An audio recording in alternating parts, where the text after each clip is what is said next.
নমস্কার, তনুর বাংলা ক্লাসিক স্টোরিতে আমি তনুশ্রী তোমাদের সবাইকে স্বাগত জানাই। এখানে আমরা নিয়ে আসি বাংলা সাহিত্যের সেরা সেরা ক্লাসিক গল্প, যা শুধু গল্প নয়, আমাদের জীবনের গভীর সত্য তুলে ধরে। আমার আজকের গল্প বাংলা সাহিত্যের অন্যতম শ্রেষ্ঠ লেখক মানিক বন্দ্যোপাধ্যায়ের এক অসাধারণ সৃষ্টি, প্রাগৈতিহাসিক। মানুষ। আমরা সবাই নিজেদের সভ্য বলে মনে করি, কিন্তু যদি বলি এই সভ্যতার আড়ালেই লুকিয়ে আছে এক আদিম অন্ধকার প্রবৃত্তি, যে প্রবৃত্তি সুযোগ পেলেই জেগে ওঠে। এই গল্প শুধু একটা গল্প নয়, এটা মানুষের ভেতরে সেই রূপটাকে সামনে আনে যেটা আমরা সবাই লুকিয়ে রাখি। সমাজ, নিয়ম, ভদ্রতা সব কিছুর আড়ালে।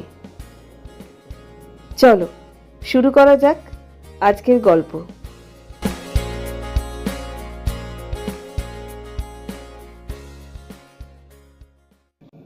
সমস্ত বর্ষাকালটা ভিকু ভয়ানক কষ্ট পেয়েছে।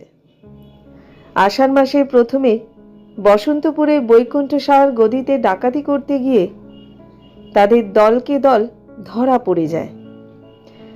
11 জনের মধ্যে কেবল ভিকুই কাঁধে একটা বর্ষার খোঁচা খেয়ে পালাতে পেরেছিল। রাতারাতি 10 মাইল দূরের মাথা ভাঙা পুলটার নিচে পৌঁছিয়ে অর্ধেকটা শরীর কাদায় ডুবিয়ে সরবনের মধ্যে দিয়ে দিনের বেলাটা লুকিয়েছিল। রাত্রে আরো 9 ক্রোশ পথ হেঁটে একেবারে পেহলাদ বাগদির বাড়ির চিতলপুরে পৌঁছল। পেহলাদ তাকে আশ্রয় দেয়নি, কাঁধটা দেখিয়ে বলেছিল, ঘাওখান সহজ লয় স্যাঙাত, উঠি পাকবো, গা ফুলবো, জানাজানি হইয়া গেলে আমি কনে যামু, খুনটো যদি না করতিস। তোর এই খুন করতে মন লইতেছে পেহলাদ, এই যেন মেলা স্যাঙাত। বন কাছেই ছিল, মাইল 5 উত্তরে। ভিকু অগত্যা বনেই আশ্রয় নিল। পেহলাদ নিজের বাঁশ কাটিয়ে বনের একটা দুর্গম অংশ সিঞ্জুরি গাছের নিবিড় ঝোপের মধ্যে তাকে একটা মাচা বেঁধে দিল। তালপাতা দিয়ে একটা আচ্ছাদনও করে দিল। বলল, বাদলায় বাঘ টাক সব পাহাড়ের ওপরে গেছে গা, সাপে যদি না কাটে তো আরাম কইরাই থাকবি ভিকু। খামু কি? চিরাগুড় দিলাম যে, 2 দিন বাদে বাদে ভাত লইয়া আসুম, রোজ আইলে মাইনসে ছন্দ করব। কাঁধের ঘাটা লতা পাতা দিয়ে বেঁধে আবার আসবার আশ্বাস দিয়ে পেহলাদ চলে গেল। রাত্রে ভিকুর জ্বর আসলো। পরদিন টের পেল পেহলাদের কথাই ঠিক, কাঁধের ঘা ভিকুর দুনিয়াই পাল্টে দিল। ডান হাতটি ফুলের ঢোল হয়ে গেল এবং হাতটি তার নাড়াবার সামর্থ্যও নেই। বর্ষাকালে যে বনে বাঘ বাস করতে চায় না, এমন অবস্থায় সেই বনের জলে ভিজে মশা ও পোকার উৎপাত সহ্য করে দেহের কোনো না কোনো অংশ থেকে ঘন্টায় একটি করে যোগ টেনে ছাড়িয়ে জ্বরে ও ঘায়ের ব্যথায় ধুকতে ধুকতে ভিকু 2 দিন 2 রাত্রি সংকীর্ণ মাচাটুকুর ওপর কাটিয়ে দিল। বৃষ্টির সময় ছাঁট লেগে সে ভিজে গেল, রোদের সময় ভাবসা গুমোটে সে হাঁপিয়ে উঠল।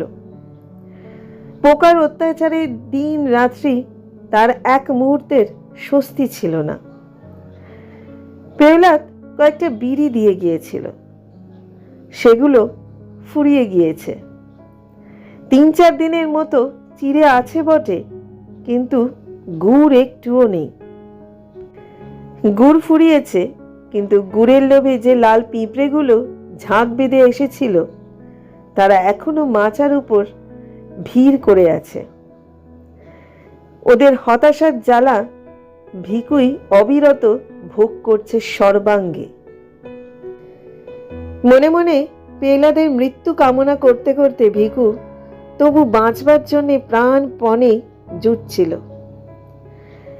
যেদিন পেহলাদের আসার কথা সেদিন সকালে কলসির জলটাও তার ফুরিয়ে গেছিল। বিকেল পর্যন্ত পেহলাদের জন্য অপেক্ষা করে তৃষ্ণার পীড়ন সহ্য করতে না পেরে কলসিটা নিয়ে সে যে কত কষ্ট করে খানিক দূরের নালা থেকে আধ কলসির জল ভরে আনে, তার অসহ্য খিদে পেল। সে চিড়ে চিবিয়ে তার পেট ভরালো। এক হাতে ক্রমাগত পোকা ও পিঁপড়েগুলো টিপে টিপে মারল। বিষাক্ত রস শুষে নেবে বলে যোগ ধরে নিজেই ঘায়ের চারিদিকে লাগিয়ে দিল। সবুজ রঙের একটা সাপকে একবার মাথার কাছে সিঞ্জুরি গাছের পাতার ফাঁকে উকি দিতে দেখে পুরো 2 ঘন্টা লাঠি হাতে সেদিকে চেয়ে বসে রইল এবং তারপর 2-1 ঘন্টা অন্তরই চারিদিকে ঝোপে লাঠির বাড়ি দিয়ে যথাসাধ্য শব্দ করে করে সাপ তাড়াতে লাগলো। মরবে না, সে কিছুতেই মরবে না। বনের পশু যে অবস্থায় বাঁচে না সেই অবস্থায় মানুষ সে বাঁচবেই। পেহলাদ গ্রামান্তরে কুটুম বাড়ি গিয়েছিল। পরদিন সে আসলো না। কুটুম বাড়ির বিবাহ উৎসবে তারই টেনে বেহুশ হয়ে পড়ে রইল। বনের মধ্যে ভিখু কিভাবে দিন রাত্রি কাটাচ্ছে 3 দিনের মধ্যে সে কথা একবারও তার মনে পড়ল না। ইতিমধ্যে ভিখুর গা পচে লালচের রস গড়াতে আরম্ভ করেছে। শরীরও তার অল্প অল্প ফুলছে। জ্বরটা একটু কমেছে, কিন্তু সর্বাঙ্গের অসহ্য বেদনা দম ছোটানো তারই নেশার মতোই ভিখুকে আচ্ছন্ন ও অভিভূত করে ফেলেছে। সে আর এখন ক্ষুধা তৃষ্ণা অনুভব করতে পারে না। জোকেরা তার রক্ত শুষে শুষে কচি পটলের মতো ফুলে উঠে আপনা থেকেই নিচে খসে পড়ে যায়। সে টেরও পায় না। পায়ের ধাক্কায় জলের কলসিটা একসময় নিচে পড়ে ভেঙে যায়। বৃষ্টির জলে ভিজে পুটুলির মধ্যে চিড়েগুলো পচতে আরম্ভ করে। রাত্রে তার গন্ধে আকৃষ্ট হয়ে মাচার আশেপাশে শিয়াল ঘুরে বেড়ায়। কুটুম বাড়ি থেকে ফিরে বিকেলের দিকে ভিখুর খবর নিতে গিয়ে ব্যাপারটা দেখে পেহলাদ গম্ভীরভাবে মাথা নাড়ল। ভিখুর জন্য 1 বাটি ভাত ও কয়েকটি পুঁটি মাছ ভাজা আর একটু পুঁই চচ্চড়ি সে সঙ্গে নিয়ে গিয়েছিল। সন্ধ্যা পর্যন্ত ভিখুর কাছে বসে থেকে ওগুলো সে নিজেই খেয়ে ফেলল। তারপর বাড়ি গিয়ে বাঁশের একটা ছোট মই এবং তার বোনাই ভরতকে সঙ্গে করে ফিরে আসলো। মইয়ে শুয়ে তারা দুজনে ভিখুকে বাড়ি নিয়ে গেল। ঘরের মাচার উপর খড় বিছিয়ে তাকে শোয়ানো হলো। আর এমনই শক্তপ্রাণ ভিখুর যে শুধু এই আশ্রয়টুকু পেয়ে বিনা চিকিৎসায় ও একরকম বিনা যত্নেই 1 মাস মুমূর্ষু অবস্থায় কাটিয়ে সে ক্রমে ক্রমে নিশ্চিত মরণকে জয় করে ফেলল। কিন্তু ডান হাতটি তার আর ভালো হলো না। গাছের মরার ডালের মতো শুকিয়ে গিয়ে অবশ অকর্মণ্য হয়ে পড়ল। প্রথমে অতি কষ্টে হাতটা সে একটু নাড়াতে পারত, কিন্তু শেষ পর্যন্ত সেই ক্ষমতাটুকুও তার নষ্ট হয়ে গেল। কাঁধের ঘা শুকিয়ে আসবার পর বাড়িতে বাইরের কোনো লোক উপস্থিত না থাকার দরুন ভিখু তার একটিমাত্র হাতের সাহায্যে মাঝে মধ্যে বাঁশের মই বেয়ে নিচে নামতে লাগলো। এবং একদিন সন্ধ্যার সময় একটা কাণ্ড করে বসলো। পেহলাদ সে সময় বাড়ি ছিল না, ভরতের সঙ্গে তাড়ি গিলতে বাইরে গিয়েছিল। পেহলাদের বোন গিয়েছিল ঘাটে। পেহলাদের বউ ছেলেকে ঘরে শোয়াতে এসে ভিখুর চাউনি দেখে তাড়াতাড়ি পালাবার চেষ্টা করেছিল। ভিখু তার একটা হাত চেপে ধরল, কিন্তু পেহলাদের বউ বাগদির মেয়ে। দুর্বল শরীরে বাঁ হাতে তাকে আয়ত্ত করা সহজ নয়। এক ঝটকায় হাত ছাড়িয়ে সে গাল দিতে দিতে বাইরে চলে গেল পেহলাদ বাড়ি ফিরলে সব তাকে জানানো হলো। তারই নেশায় পেহলাদের মনে হলো এমন নেমো খারাপ মানুষটাকে একেবারে খুন করে ফেলাই কর্তব্য। হাতের মোটা বাঁশের লাঠিটা বউয়ের পিঠে একঘা বসিয়ে দিয়ে ভিকুর মাথা ফাটাতে গিয়ে নেশার মধ্যেও কিন্তু টের পেতে বাকি রইল না যে কাজটা যত বড় কর্তব্যই হোক সম্ভব একেবারে নেই। ভিকু তার ধারালো দাঁটি বাঁ হাতে শক্ত করে ধরে আছে, সুতরাং খুনোখুনির পরিবর্তে তাদের মধ্যে কিছু অশ্লীল কথার আদান প্রদান হয়ে গেল। শেষে পেহলাদ বলল, তোর লাইগা আমার 7 টাকা খরচ গেছে, টাকাটা দে, দিয়ে বাইর হ আমার বাড়ি থাইক্কা, দূর হ। ভিকু বলিল, আমার কোমরে একটা বাজু বাইন্দা রাখছিলাম, তুই চুরি করছস, আগে আমার বাজু ফিরাইয়া দে, তবে জামু। তোর বাজুর খবর জানি কে ডারে? বাজু দে কইলাম পেহলাদ, ভালো চাস তো, বাজু না দিলি সাবারির মিজো কর্তার মতো গলাটা তুই একখান কপি 2 ফাঁক কইরা ফেলুম, এই তোরে আমি কইয়া রাখলাম, বাজু পালি আমি এখনই জামু গিয়া। কিন্তু বাজু ভিকু ফেরত পেল না। তাদের বিবাদের মধ্যে ভরত এসে পড়ায় দুজনে মিলে ভিকুকে তারা কায়দা করে ফেলল।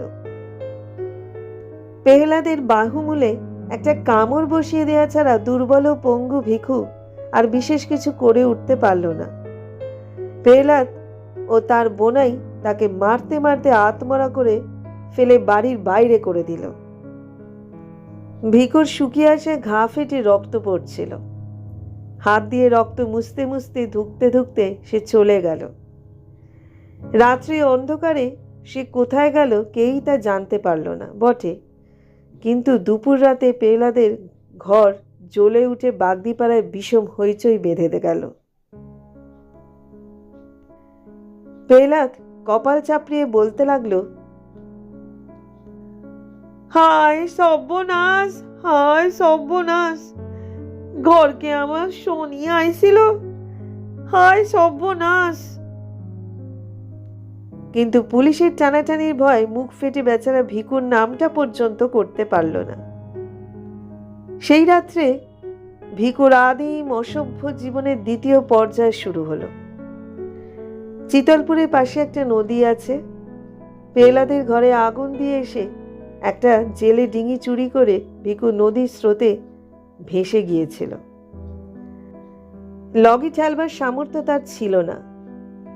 একটা চ্যাপ্টা বাঁশকে হালের মতো করে ধরে রেখে সে সমস্ত রাত কোনো রকমে নৌকার মুখ সিধে রেখেছিল। সকাল হওয়ার আগে শুধু স্রোতের টানে সে বেশি দূর এগোতে পারেনি। ভিকুর মনে অনেক আশঙ্কা ছিল, ঘরে আগুন দেওয়ার শোধ নিতে পেহলাদ হয়তো তার নামটা প্রকাশ করে দেবে। মনের জ্বালায় নিজের অসুবিধার কথাটা ভাববে না। পুলিশ বহুদিন যাবৎ তাকে ধরবার চেষ্টা করছিল। বৈকুণ্ঠ সাহের বাড়িতে খুনটা হওয়ার পর চেষ্টা তাদের বেড়েছে বই কম নয়।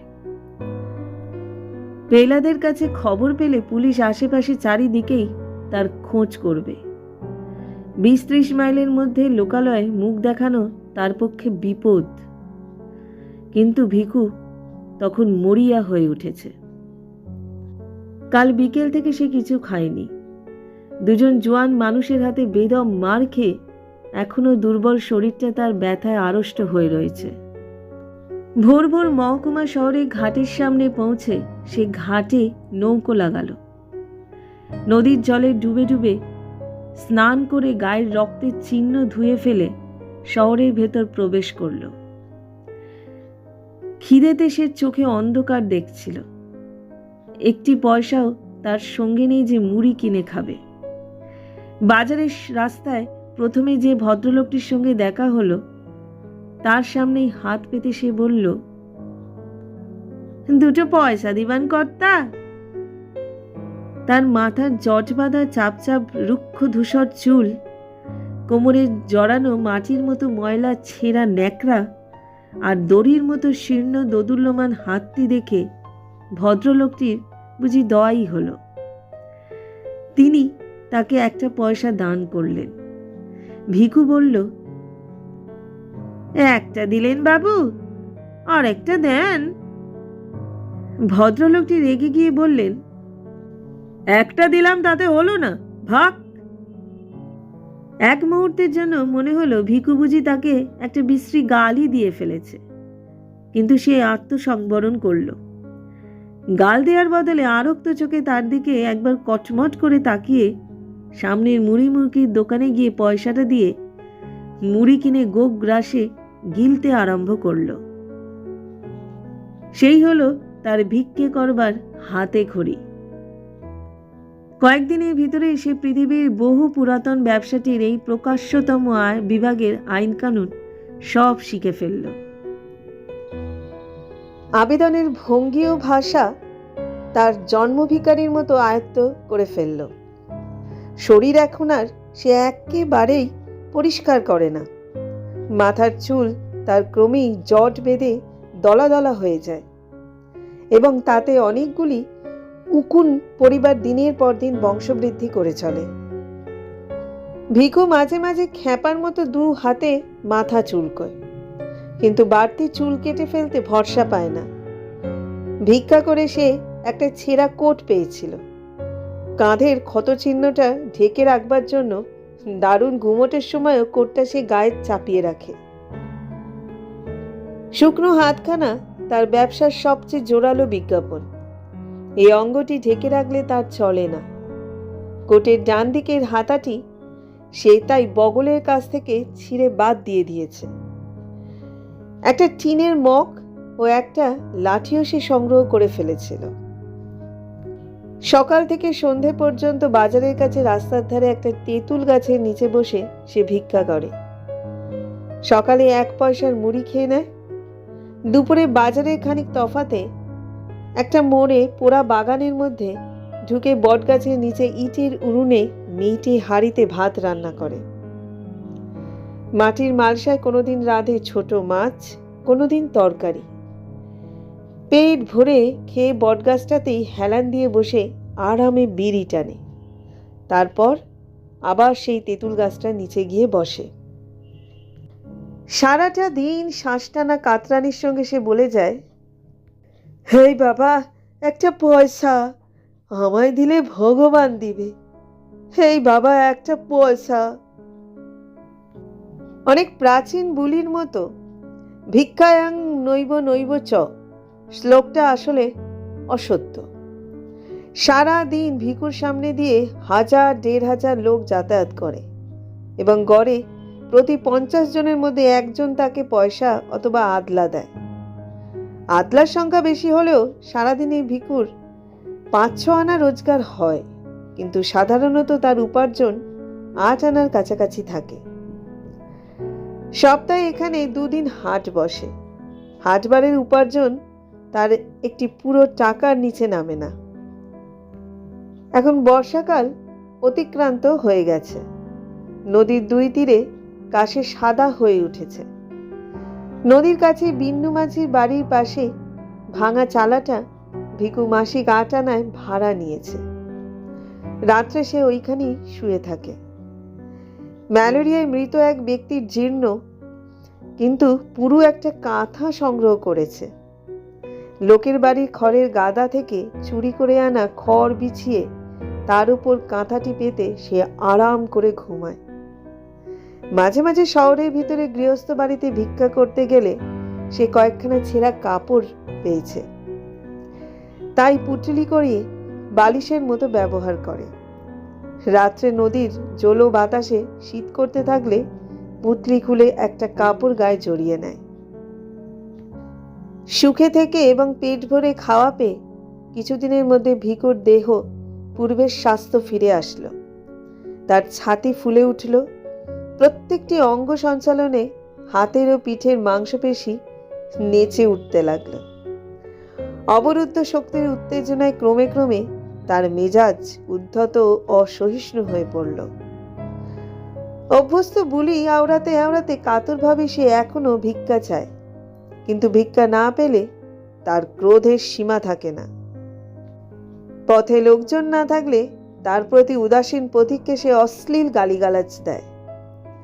1 পয়সার জিনিস কিনে ফাও না পেলে দোকানিকে মারতে ওঠে। নদীর ঘাটে মেয়েরা স্নান করতে নামলে ভিক্ষা চাইবার ছলে জলের ধারে গিয়ে দাঁড়ায়। মেয়েরা ভয় পেলে সে খুশি হয় এবং সরে যেতে বললে নড়ে না, দাঁত বের করে দুর্বিনীত হাসি হাসে। রাত্রে স্বরচিত শয্যায় সে ছটপট করে। নারী সঙ্গহীন এই নিরুৎসব জীবন তার আর ভালো লাগে না। অতীতের উদ্দাম ঘটনাবহুল জীবনটির জন্য তার মন হাহাকার করে ওঠে। তারির দোকানে ভাঁড়ে ভাঁড়ে তারি গিলে সে হল্লা করত। চলতে চলতে বাসির ঘরে গিয়ে উন্মত্ত রাত্রি যাপন করত। আর মাঝে মাঝে দল বেঁধে গভীর রাত্রে গৃহস্থের বাড়ি চড়াও হতো। সকলকে মেরে কেটে টাকা ও গয়না লুট করে রাতারাতি উধাও হয়ে যেত। স্ত্রীর চোখের সামনে স্বামীকে বেঁধে মারলে তাহার মুখে যে অবর্ণনীয় ভাব দেখা দিত। ছেলের অঙ্গ থেকে ফিনকি দিয়ে রক্ত ছুটলে মা যেমন করে আর্তনাদ করে উঠত, মশালের আলোয় সেই দৃশ্য দেখা আর আর্তনাদ শোনার চেয়ে উন্মাদনাকর নেশার জগতে আর কি আছে? পুলিশের ভয় গ্রাম থেকে গ্রামান্তরে পালিয়ে বেরিয়ে আর বনে জঙ্গলে লুকিয়ে থেকে যেন তখন সুখী ছিল। তার দলের অনেকেই বারবার ধরা পড়ে জেল খেটেছে, কিন্তু জীবনে একেবারের বেশি পুলিশ তার নাগাল পায়নি।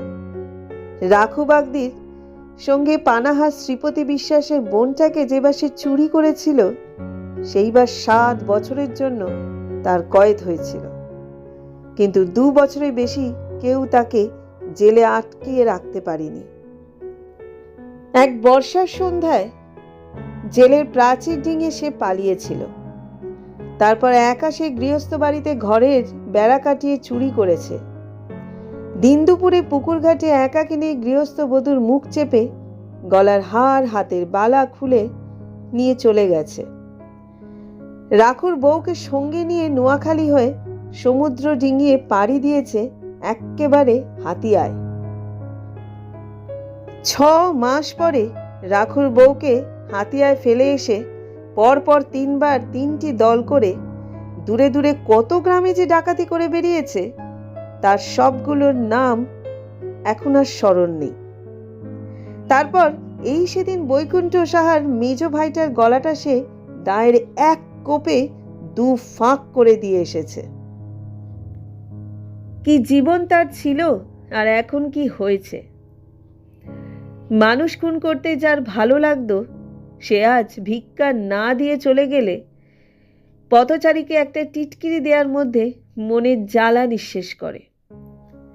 দেহের শক্তি তার এখনো তেমনই অক্ষুণ্ণ আছে, সে শক্তি প্রয়োগ করবার উপায়টাই তার নেই। কত দোকানে গভীর রাতে সামনে টাকার থোক সাজিয়ে একা বসে দোকানি হিসাব মেলায়। বিদেশগত কত পুরুষের গৃহে মেয়েরা থাকে একা। এদিকে ধারালো একটা অস্ত্র হাতে ওদের সামনে হুমকি দিয়ে পড়ে একদিনে বড়লোক হওয়ার পরিবর্তে বিন্নু মাঝির চালাটার নিচে সে চুপচাপ শুয়ে থাকে। ডান হাতটাতে অন্ধকারে হাত বুলিয়ে ভিখুর আফসোসের সীমা থাকে না।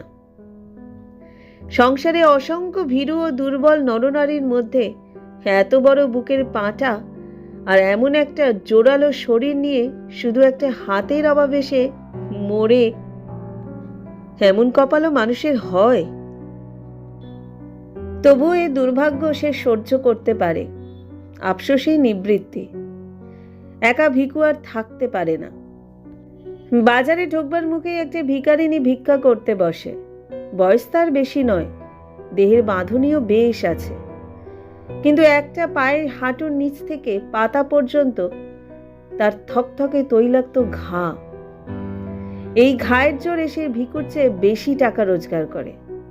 সেজন্য ঘাটিকে সে বিশেষ যত্নে সারতে দেয় না। ভিখু মধ্যে মধ্যে গিয়ে তার কাছে বসে, বলে, ভিখারিনী বলে, খুব? ওষুধ দিলে অখনই সারে?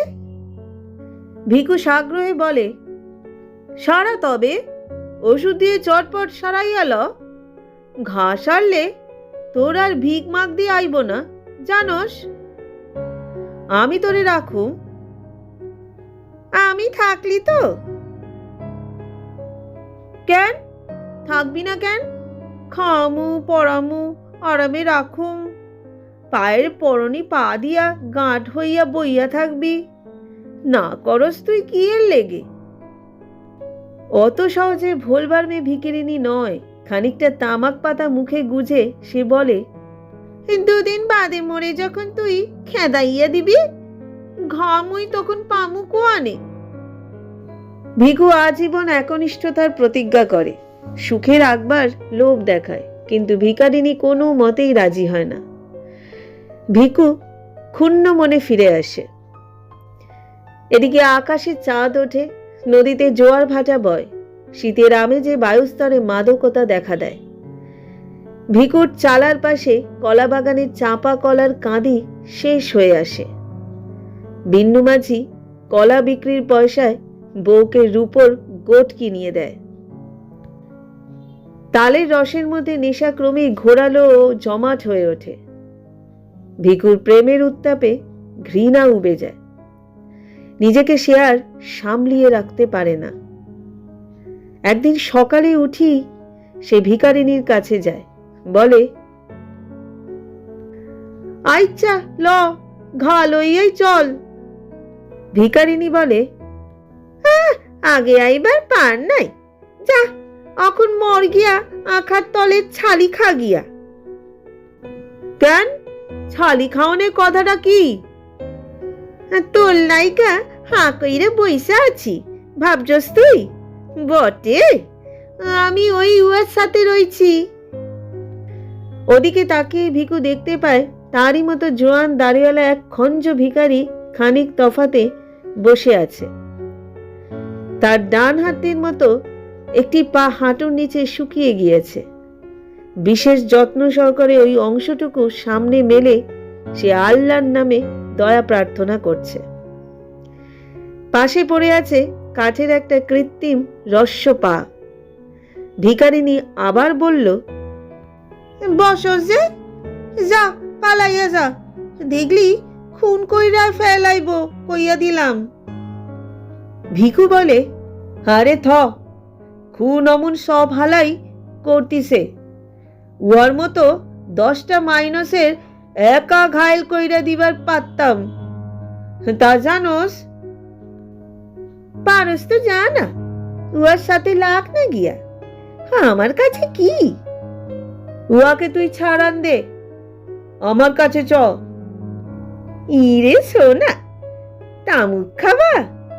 ঘা দেইকা পিছাইছিলি, তোর লগে আর খাতির কিরে হালার পুত? উয়ারে ছাড়ম কেন? উয়ার মতো কামাস তুই? ঘর আছে তোর? ভাগবি তো ভাগ, নইলে গাল দিমু কইলাম। ভিখু তখনকার মতো প্রস্থান করে, কিন্তু হাল ছাড়ে না। ভিখারিনীকে একা দেখলেই কাছে এসে দাঁড়ায়, ভাব জমাবার চেষ্টা করে বলে, তোর নামটা কি? এমনই তারা পরিচয়হীন যে এতকাল পরস্পরের নাম জিজ্ঞাসা করবার প্রয়োজনও তারা বোধ করেনি। ভিখারিনী কালো দাঁতের ফাঁকে হাসে, ফের লাগতে আইছস? ওই বুড়ির কাছে যা। ভিখু তার কাছে উবু হয়ে বসে। পয়সার বদলে অনেকে চাল ভিক্ষা দেয় বলে আজকাল সে কাঁধে একটা ঝুলি ঝুলিয়ে রাখে। ঝুলির ভিতর থেকে মর্তমান কলা বের করে ভিখারিনীর সামনে রেখে বলে, খা, তোর লগে চুরি কইরা আনছি। ভিখারিনী তৎক্ষণাৎ খোসা ছাড়িয়ে প্রেমিকের দান আত্মসাৎ করে। খুশি হয়ে বলে, নাম শুনবার চাস? পাঁচি কয় মোরে, পাঁচি। তুই কলা দিছস, নাম কইলাম, এবারে ভাগ। ভিখু ওঠবার নাম করে না। অত বড় একটা কলা দিয়ে শুধু নাম শুনে খুশি হওয়ার মতো শৌখিন সে নয়। যতক্ষণ পারে ধুলোর ওপর উবু হয়ে বসে পাঁচির সঙ্গে সে আলাপ করে। ওদের স্তরে নেমে না গেলে সে আলাপকে কেউ আলাপ বলে চিনতে পারে না। মনে হবে পরস্পরকে তারা যেন গাল দিচ্ছে। পাঁচির সঙ্গীটির নাম বশির। তার সঙ্গেও সে একদিন আলাপ জমাবার চেষ্টা করল। সেলাম মিয়া। বশির বলল, এদিকে ঘোরাফেরা কি জন্য? সেলাম মিয়া হতিছে? লাঠির এক গায়ে সিটটি ছিঁচা দিমুনে। দুজনে খুব খানিকটা গালাগালি হয়ে গেল। ভিকুর হাতে লাঠি ও বশিরের হাতে মস্ত একটা পাথর থাকায় মারামারিটা আর হলো না। নিজের তেঁতুল গাছের তলায় ফিরে যাওয়ার আগে ভিকু বলল, র তোরে নিপাত করতেছি। বশির বলল, ফেরুয়ার সাথে বাতচিত করলি জানে মাইরা দিমু। এই সময় ভিকুর উপার্জন কমে আসলো। পথ দিয়ে প্রত্যহ নতুন নতুন লোক যাতায়াত করে না। একেবারে প্রথমবারের জন্য যারা পথটি ব্যবহার করে, দৈনন্দিন পথিকদের মধ্যে তাদের সংখ্যা 2 মাসের ভিতরই মুষ্টিমেয় হয়ে আসে। ভিকুকে একবার তারা 1টি পয়সা দিয়েছে, পুনরায় তাকে দান করবার প্রয়োজন তাদের অনেকেই বোধ করে না। সংসারে ভিখিরির অভাব নেই। কোনো রকমে ভিকুর পেট চলতে লাগলো। হাটবার ছাড়া রোজগারের 1টি পয়সাও সে বাঁচাতে পারল না। সে ভাবনায় পড়ে গেল। শীত পড়লে খোলা চালার নিচে থাকা কষ্টকর। যেখানে হোক চারদিক ঘেরা যেমন তেমন ঘর একখানা তার চাই। মাথা গোজবার একটা ঠাঁই আর দুবেলা খেতে না পেলে কোনো যুবতী ভিখারিনী তার সঙ্গে বাস করতে রাজি হবে না। অথচ উপার্জন তার যেভাবে কমে আসছে, এভাবে কমতে থাকলে শীতকালে নিজেই হয়তো পেট ভরে খেতে পারবে না। যেভাবেই হোক আয় তাকে বাড়াতেই হবে। এখানে থেকে আয় বাড়াবার কোনো উপায় সে দেখতে পায় না। চুরি ডাকাতির উপায় নেই, মজুর খাটবার উপায় নেই। একেবারে খুন করে না ফেললে কারোর কাছে অর্থ ছিনিয়ে নেওয়া এক হাতে সম্ভব নয়। পাঁচিকে ফেলে এই শহর ছেড়ে কোথাও যেতে তার ইচ্ছে হয় না। নিজের ভাগের বিরুদ্ধে ভিকুর মন বিদ্রোহী হয়ে ওঠে। তার চালার পাশে বিন্নু মাঝির সুখী পারিবারিক জীবনটা তাকে হিংসায় জর্জরিত করে দেয়। একদিন বিন্নুর ঘরে আগুন ধরিয়ে দেবার জন্য মন ছটপট করে ওঠে। নদীর ধারে খ্যাপার মতো ঘুরতে ঘুরতে তার মনে হয় পৃথিবীর যত খাদ্য ও যত নারী আছে, একা সব দখল করতে না পারলে তার তৃপ্তি হবে না। আরো কিছুকাল ভিকু এমনই অসন্তোষের মধ্যে কাটিয়ে দেয়। তারপর একদিন গভীর রাত্রে ঝুলির মধ্যে তার সমস্ত মূল্যবান জিনিস ভরে জমানো টাকা কোটি কোমরের কাপড়ে শক্ত করে বেঁধে রেখে ভিকু তার চালা থেকে বেরিয়ে পড়ে। নদীর ধারে একদিন সে হাতখানেক লম্বা একটা লোহার শিক কুড়িয়ে পেয়েছিল। অবসর মতো পাথরে ঘষে শিকটির একটা মুখ সে চোখা করেছিল। এই অস্ত্রটি সে ঝুলির মধ্যে ভরে সঙ্গে নিল। অমাবস্যার অন্ধকারে আকাশ ভরা তারা তখন ঝিকমিক করছে। ঈশ্বরের পৃথিবীতে শান্ত স্তব্ধতা। বহুকাল পরে মধ্যরাত্রির জনহীন জগতে মনের মধ্যে ভয়ানক একটা কল্পনা নিয়ে বিচরণ করতে করতে ভিকুর অকথনীয় উল্লাস বোধ করে। নিজের মনে অস্পষ্ট স্বরে সে বলে উঠল, বাঁটি লইয়া দন্তির যদি রেহাই দিতা ভগবান। নদীর ধারে ধারে 8 মাইল হেঁটে গিয়ে একটা সংকীর্ণ পথ দিয়ে সে শহরে প্রবেশ করল। বাজার বাঁ হাতে রেখে ঘুমন্ত শহরের বুকে ছোট ছোট অলি গলি দিয়ে শহরের অপর প্রান্তে গিয়ে পৌঁছল। শহরে যাওয়ার পাকা রাস্তাটি এখান দিয়ে শহর থেকে বেরিয়ে গেছে। নদী ঘুরে এসে 2 মাইল তফাৎ এই রাস্তারই পাশে মাইলখানেক থেকে আবার দক্ষিণ দিকে পরিবর্তন করেছে। কিছু দূর পর্যন্ত রাস্তার দুদিকে ফাঁকে ফাঁকে 2-1টি বাড়ি চোখে পড়ে। তারপর ধানের ক্ষেত ও মাঝে মাঝে জঙ্গলাকীর্ণ ডাঙা দেখতে পাওয়া যায়। এমনই একটা জঙ্গলের ধারে জমি সাফ করে 5-7খানা কুড়ে তুলিয়ে কয়েকটা হতভাগা মানুষ একটা দরিদ্রতম পল্লী স্থাপন করেছে। তার মধ্যে একটা কুড়ে বসিরের। ভোরে উঠে ঠকঠক শব্দ করে কাঠের পা ফেলে সে শহরে ভিক্ষা করতে যায়। সন্ধ্যার সময় ফিরে আসে। পাঁচি গাছের পাতা জ্বালিয়ে ভাত রাঁধে, বসির টানে তামাক।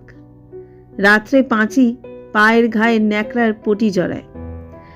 বাঁশের খাটে পাশাপাশি শুয়ে তাদের কাটা কাটা কর্দজ ভাষায় গল্প করতে করতে তারা ঘুমিয়ে পড়ে। তাদের নীড়, তাদের শয্যা ও তাদের দেহ থেকে একটা ভাবসা পচা দুর্গন্ধ উঠে খড়ের চালের ফুটো দিয়ে বাইরের বাতাসে মিশতে থাকে। ঘুমের ঘরে বসির নাক ডাকে, পাঁচি বিড়বিড় করে বকতে থাকে। ভিকু একদিন ওদের পিছু পিছু এসে ঘর দেখে গিয়েছিল। অন্ধকারে সাবধানে ঘরের পিছনে গিয়ে বেড়ার ফাঁকে কান পেতে সে কিছুক্ষণ কচু বনের মধ্যে দাঁড়িয়েছিল। তারপর ঘুরে ঘরের সামনে এলো। ভিখারির কুড়ে ঘরটির দরজার ঝাঁপটি পাঁচি ভিতর থেকে বন্ধ করেনি, শুধু ঠেকিয়ে রেখেছিল। ঝাঁপটা সন্তর্পণে একপাশে সরিয়ে ঝুলির ভিতর থেকে শিকটি বের করে শক্ত করে ধরল। ঘরের মধ্যে প্রবেশ করল। বাইরে তারার আলো ছিল, ঘরের ভিতরে সেটুকু আলোরও অভাব। দেশলাই জ্বালবার অতিরিক্ত হাত নেই। ঘরের মধ্যে দাঁড়িয়ে ভিকু ভেবে দেখল বসিরের হৃৎপিণ্ডের অবস্থানটি নির্ণয় করা সম্ভব নয়। বাঁ হাতের আঘাত ঠিক জায়গা মতো না পড়লে বসির গোলমাল করবার সুযোগ পেয়ে যাবে, তাতে মুশকিল অনেক। কয়েক মুহূর্ত চিন্তা করে বসিরের শিয়রের কাছে সরে গিয়ে একটিমাত্র আঘাতে ঘুমন্ত লোকটার তালুর মধ্যে শিকের চোখা দিকটা সে প্রায় 3 আঙুল ভিতরে ঢুকিয়ে দিল। অন্ধকারে আঘাত কতদূর মারাত্মক হয়েছে বোঝবার উপায় ছিল না। শিকটা মাথার মধ্যে ঢুকিয়েছে টের পেয়ে ভিকু তাই নিশ্চিন্ত হতে পারল না। এক হাতে সবলে বসিরের গলা চেপে ধরল। পাঁচিকে বলল, চুপ থাক, চিল্লবি তো তোরেও মাইরা ফেলুম। পাঁচি চেঁচালো না, ভয়ে গোঙাতে লাগলো। ভিকু তখন আবার বলল, একটুকু আওয়াজ লয়, ভালো চাস তো একদম চুপ মাইরা থাক। বসির নিষ্পন্দ হয়ে গেলে ভিকু তার গলা থেকে হাত সরিয়ে নেয়। দম নিয়ে বলল, আলোটা জাইলা দে পাঁচি। পাঁচি আলো জ্বালালে ভিকু পরম তৃপ্তির সঙ্গে নিজের কীর্তি চেয়ে দেখল। একটা মাত্র হাতের সাহায্যে অমন জোয়ান মানুষটাকে ঘায়েল করে গর্বের তার সীমা ছিল না। পাঁচির দিকে তাকিয়ে সে বলল, দেখছস কে যা কারে খুন করলো দেখছস? তখন পই পই কইরা কইলাম, মিয়াবাই ঘোড়া ডিঙাইয়া ঘাস খায়ন নে, সারান দেও। শুইনে মিয়াবাইয়ের ওইল গোসা, কয় কিনা শির ছেঁচা দিমু। দেন গো দেন, শির ছেঁচাই দেন মিয়াবাই। বসিরের মৃতদেহের সামনে ব্যঙ্গ ভরে মাথাটা একবার নত করে ভিকু মাথা দোলাইতে দোলাইতে হা হা করে হাসতে লাগলো। সহসা ক্রুদ্ধ হয়ে বলল, ঠেরাইন বোবা কেন গো? আরে কথা ক, হার হাওয়াইতা মাইয়া, তোরে দিমু নাকি সাবার কইরা? পাঁচি কাঁপতে কাঁপতে বলল, এইবারে কি করবি? দেখ কি করি। পয়সা করি কোনে গুইনা রাখছে, আগে তাই ক। বসিরের গোপন সঞ্চয় স্থানটি পাঁচি অনেক কষ্টে আবিষ্কার করেছিল। ভিকুর কাছে প্রথমে সে অজ্ঞতার ভান করল, কিন্তু ভিকু এসে চুলের মুঠি চেপে ধরলে সে প্রকাশ করে দিল সমস্ত কথা। বসিরের সমস্ত জীবনের সঞ্চয় কম নয়, টাকায় আদলিতে 100 টাকার ওপর। একটা মানুষকে হত্যা করে ভিকু পূর্বে এর চেয়ে বেশি উপার্জন করেছে। তবু সে খুশিই ছিল। বলল, কি কি নিবি পুটলি মাইদা ফেল পাঁচি, তারপর ল রাইত থাকতে মেলা করি, খানিক বাদে নৌমির চাঁদ উঠব, অলয় পরটুকু পার হমু। পাঁচি পুটলি বেঁধে নিল। তারপর ভিকুর হাত ধরে খোঁড়াতে খোঁড়াতে ঘরের বাইরে রাস্তায় গিয়ে উঠল। পূর্বাকাশের দিকে চেয়ে ভিকু বলল, অখনই চাঁদ উঠব পাঁচি। আমরা যামু কোনে? সদর, ঘাটে না, চুরি করুম। বিয়ানে ছিপ্তিপুরের সামনে জংলার মধ্যে ঢুইকা থাকুম। রাইতে একদম সদর। পা চালাইয়া চ পাচি, 1 কোষ পথ হাঁটান লাগবো। পায়ের ঘা নিয়ে তাড়াতাড়ি চলতে পাঁচির কষ্ট হচ্ছিল। ভিকু সহসা একসময় দাঁড়িয়ে পড়ল, বলল, পাইনি তুই ব্যথা পাস পাচি? হ, ব্যথা জানায়। পিঠে চাপামু? পারবি কেন? পারু, আয়। ভিকুর গলা জড়িয়ে ধরে পাঁচি তার পিঠের ওপর ঝুলে পড়ল। তার দেহের ভারে সামনে ঝুঁকে ভিকু জোরে জোরে পথ চলতে লাগলো। পথের দুদিকে ধানের ক্ষেত আবছা আলোয় নিঃসারে পড়ে আছে। দূরে গ্রামের গাছপালার পিছন থেকে নবমীর চাঁদ আকাশে উঠে আছে। ঈশ্বরের পৃথিবীতে শান্ত স্তব্ধতা। হয়তো ওই চাঁদ আর এই পৃথিবীর ইতিহাস আছে, কিন্তু যে ধারাবাহিক অন্ধকার মাতৃগর্ভ থেকে সংগ্রহ করে দেহের অভ্যন্তরে লুকিয়ে ভিকু আর পাঁচি পৃথিবীতে এসেছিল, এবং যে অন্ধকারে তারা সন্তানের মাংস লাবেষ্টনীর মধ্যে গোপন রেখে যাবে, সেটাই প্রাগৈতিহাসিক। পৃথিবীর আলো আজ পর্যন্ত তার নাগাল পায়নি, কোনো দিনও পাবে না।